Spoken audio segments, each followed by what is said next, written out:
Bonsoir Brigitte Finot. Bonsoir Émilie. Vous avez été sage-femme au CHPG et conseillère en lactation. Première question toute simple, quels sont les avantages de l'allaitement? Alors, ils sont relatifs au bébé en premier.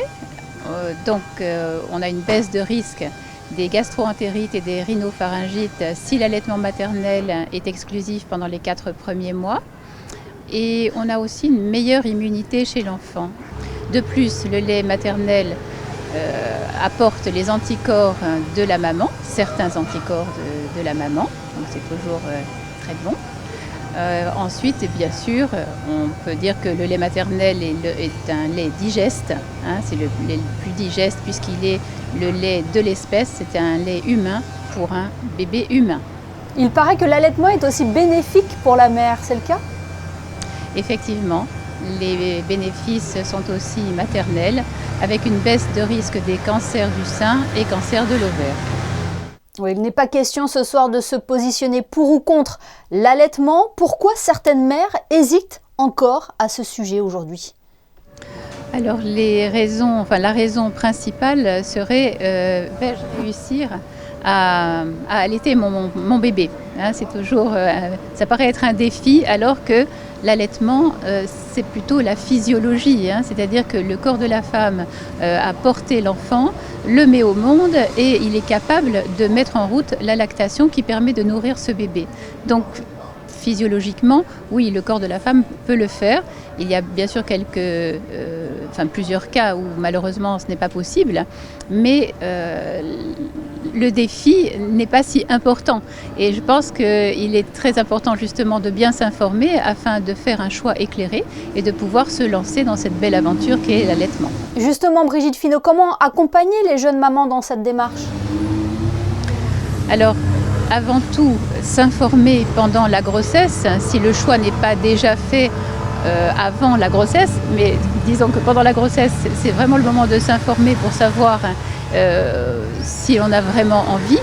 Et en tant que consultante en lactation, mon rôle, par exemple, n'est surtout pas de convaincre une maman ou des parents d'allaiter leur bébé, mais de les soutenir dans leur choix.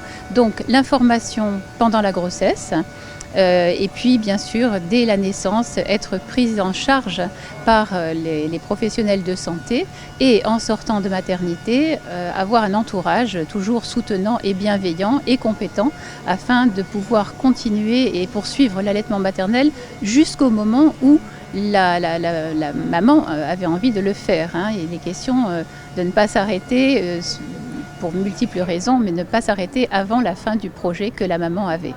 Alors, quelles sont les principales questions que l'on vous pose généralement?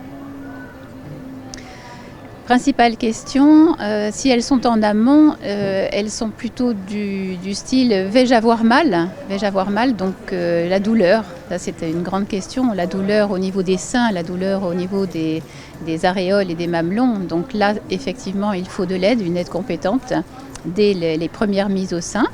Ensuite, les principales questions sont toujours vais-je avoir assez de lait?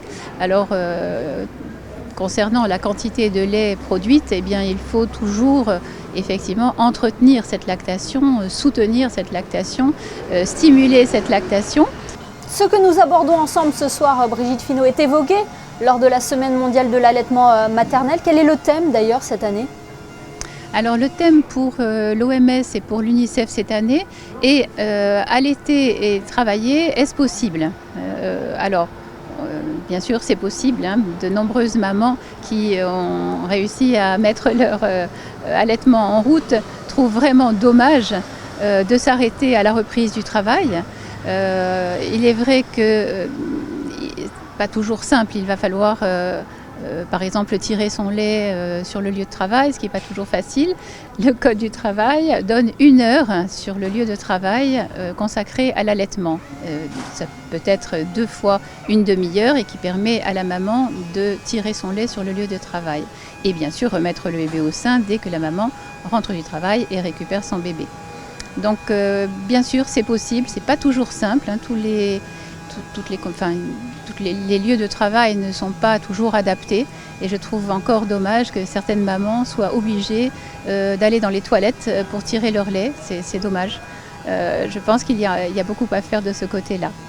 D'où l'importance de ce thème de la Semaine mondiale de l'allaitement maternel. Merci infiniment Brigitte Finot pour tous vos conseils. On l'aura compris, c'est une démarche dans laquelle nous devons être accompagnés et à laquelle aussi il ne faut pas hésiter à poser des questions. Merci beaucoup.